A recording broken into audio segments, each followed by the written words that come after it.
So, got a little update on the 2220. I haven't done much to it, but we'll see what we've done. So far, the only thing I've done is I've gapped all my rings in the cylinders, the AA brand pistons. The ring gaps were kind of a little bit everywhere, especially the first ring.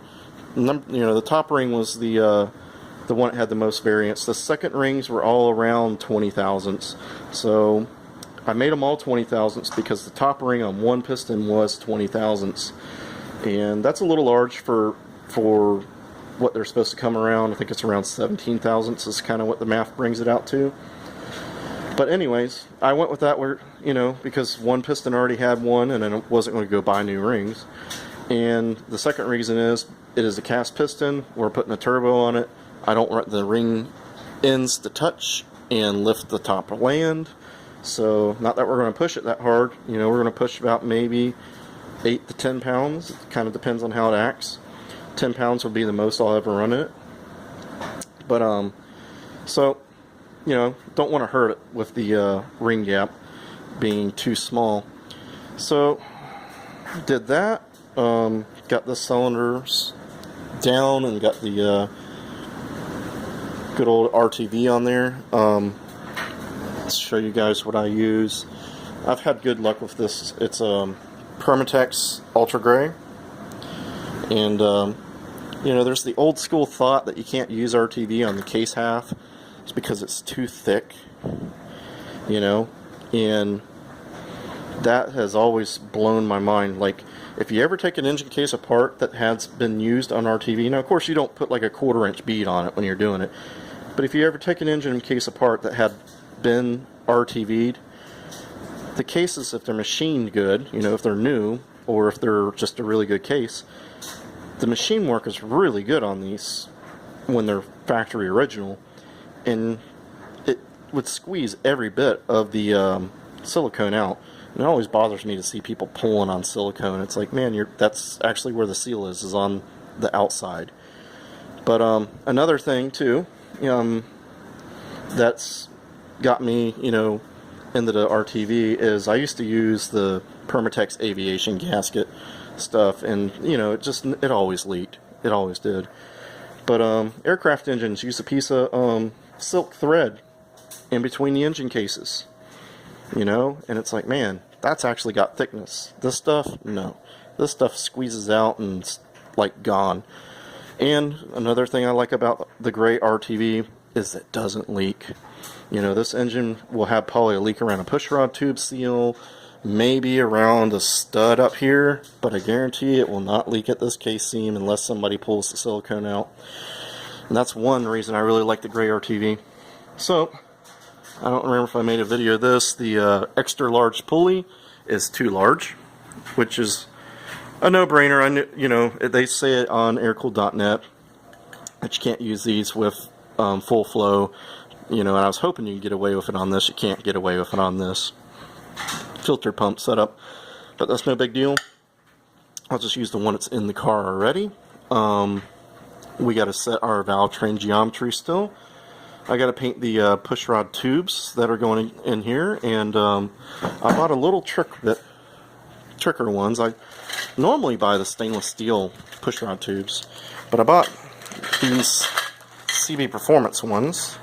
And let's see if I can get the light to come back on. There we go.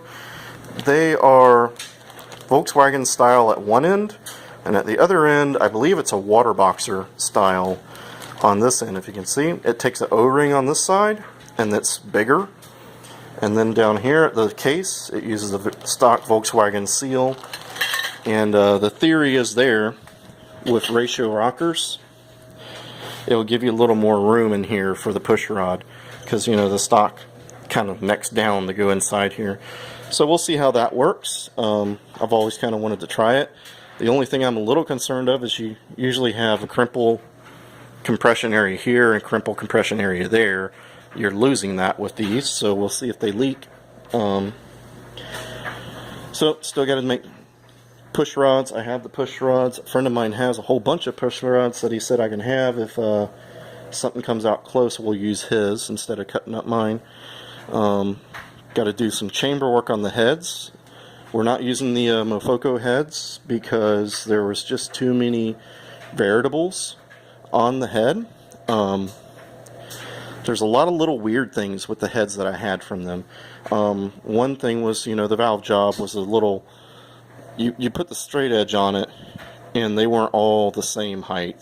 You know, not a huge deal, but, you know, it does make your valve train geometry a little different. The thing it did was the center lines of the valves were a little off.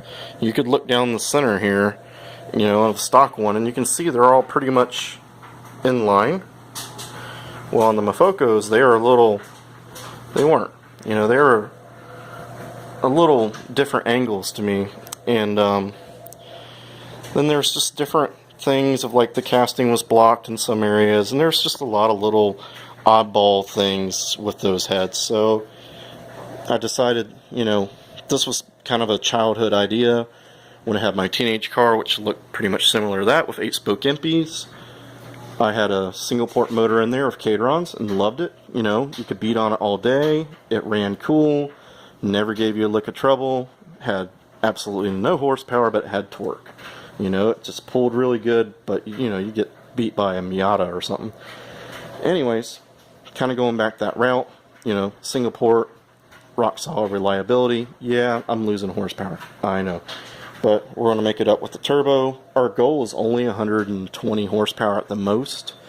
So, you know, if I have 100 horsepower with this motor, I'll be plenty happy. You know, if it has 120, I'll be good and set. That should be able to get like a 1499, hopefully, in the quarter mile. You know, so that's about it. We've got to do some work to the heads. We've got to open the chambers. I'm debating if I'm going to go into the ports or not. Just kind of, you know, what's the point with the turbo? It's going to blow air in there. It would have more drivable power, though, under vacuum with port work to it. But I'm kind of figuring, you know, if I'm putting my foot into it to get more power out of it, it's going to build boost. So we'll see what I do there. But I'm kind of rambling now, so hopefully you guys are doing good, getting your projects done. Mines are kind of stalling out here a little bit, and I'll see you all later.